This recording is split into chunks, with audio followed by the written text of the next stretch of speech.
So we now go to our third reactor, Dr. Martua Sirait. Sir, you have the floor. Okay, thank you very much. Again, appreciation to all the presenter and also reactor. It's very delighted to be here and to react on the speakers. Uh, I want to raise four issue actually, but start from how to protect the women productive asset that they have from taken out from them, and also maintain the growing their asset. First is the asset, maybe it's the land and natural resources. And as we know, a lot of the policy in also in Indonesia and other countries is gender blind. They didn't particularly provide the land legally under the name of women uh, or women groups. They're just waiting for the application. If the women come in, they will serve. If the men come in, they will serve to register the land under the program like agrarian reform or social forestry. In this context, we need to rely on the local context and develop the local women asset protection. Otherwise, they will not go to the business entity, etc., if the productive asset is not protected. And bring some experience in, for example, in Papua, there is in Engros village where there is a women forest. Men are not allowed to enter the area. This is for women to collect crab, clam, and for their livelihood. And this so-called best solution need to be promoted. What some of the friends in Indonesia did, they make a film of that. And we in Samdana, we make a novel based on that to boost these stories about this, because this is the best practice. We know also the Long Uli, there is a women forest for rattan area. They are not allowed to bring men, except those who are children allowed to enter. And also a lot of forests in the coastal and in the upland. The Long Uli is an example of the upland, and the Engros is the mangrove forest that is dedicated for women in Papua. From there on, we need to develop, and what I should appreciate also when we talk about political space for women. The political space will not be given, it should be taken. And in our work in Samdana Institute, we developed two tracks of formal education and non-formal education for women, next generation leader, because we need to really prepare this, equip them with the issue of the political aspect and also on the issue of climate change. And the informal education, we develop it from through the Mama Aleta funds.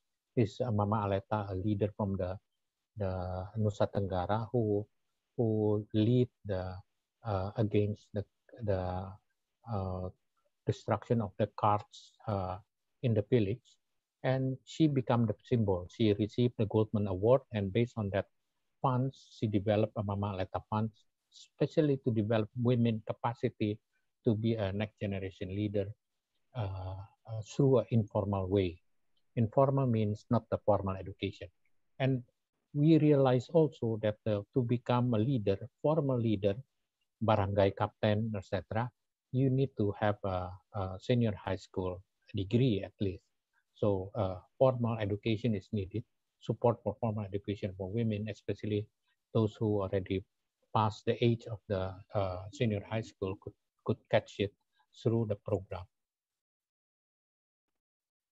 That's what we meant with the political space for that need to be developed structurally and to prepare a next generation women leader.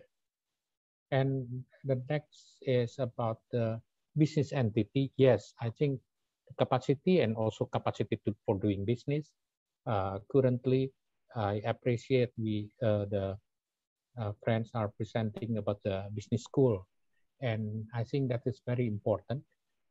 But we need also to realize that now that kind of market hub is really developed, and market hub need to be also developed virtually with several platform. And I think that in Asia, where the internet access is good, this is a good opportunity also for women to fill up or specifically make a market hub for women to sell their product and promote it to their uh, the buyer.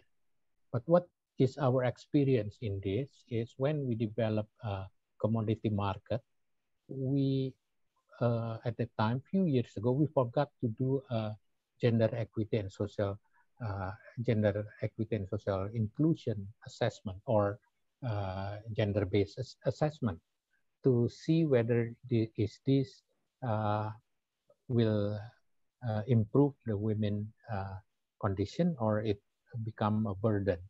So this is very important. We develop GESI, Gender Equity and Social Inclusion tools to help all initiative to check whether it's before it started.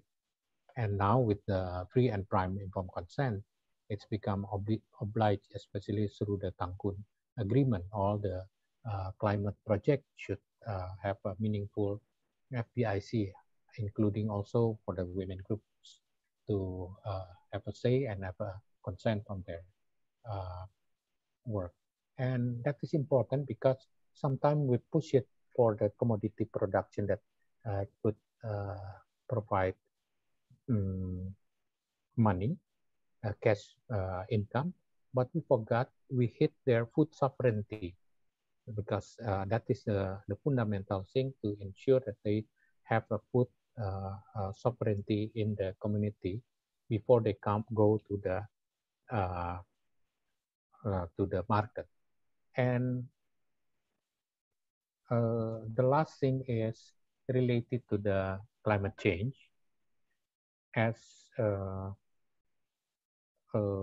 situation in globally that in the past we are